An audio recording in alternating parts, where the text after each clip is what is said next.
Oh yeah, we changed some suspension one time. I had a bad crash in Naples, and Frank had been pitting for me, and we built a brand new car. And he asked me if he could go warm it up. And I said, well, sure. Well, it was set up for me, being a real short feller, and he's a real big feller.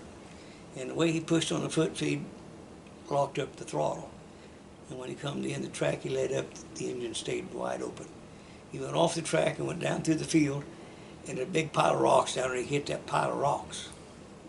And he had red marks on his chest for weeks where it brought the blood clear to the skin. Oh, bad. Looked like hamburger. So we come back and we done what we thought we did. We straightened everything up we knowed about, and it pushed. Come to the corner and turn it, and it wouldn't turn. Just wouldn't turn. 4 or 5 weeks we took it up there. And Terry, my partner, and him, they said, well, let's cut this son of a gun up. It ain't no good. And I said, I don't care if y'all cut it up, but I want to know why it can't go around the corner first, and then you can have it. So Gene's frame had a little old shop on Fowler Street, just a little one-stall front end place. And I stopped by and saw him, and I said, Gene, do you know anything about race cars? He said, yeah, I worked on the Indy cars. And I said, well, good. I got one that's got a problem.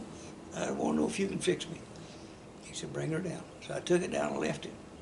Come back, picked it up, and I said, what do you think? He said, oh, it's fixed. I said, really? What'd you find? He said, you go try it out, then you come back and talk to me. I said, okay. So we took her down to Naples and took her off the trailer and set up a track record with that thing. And I thought, Lord have mercy, this guy's magic. So we took it back, and I went down and talked to him. I said, what the hell did you do? He said, when he hit the pile of rocks, you slid the frame back on one side. And he said, if you really look at it right, the front, if you took a string or a rope and run up the track in the middle of the corner from the bottom to the top, when you hit that corner, both them wheels should be in line. Hit that at the same time. And it was at backwards. So then I pulled it forward some more. I said, really? Yeah.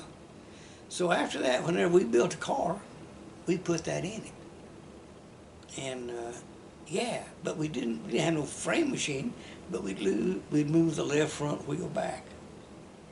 And we moved it back, so, and then Frank could just cut the ball joint out in front and cut a pie out of that bottom A-frame, pull it back. That pulled the ball joint in and to the back. And then we'd paint it black and throw dirt on it, make it look like it'd been there forever, And then, but it got so bad, we had one that we pulled back so far that the jacking bolt, the spring set in there, and the jacking bolt goes down and push on the spring to set your ride height on that side. We had moved them back so far that the top A-frame was going to hit that jacking bolt. So we cut the jacking bolt off and put an old piece of inner tube over it and riveted it in there so you couldn't see it.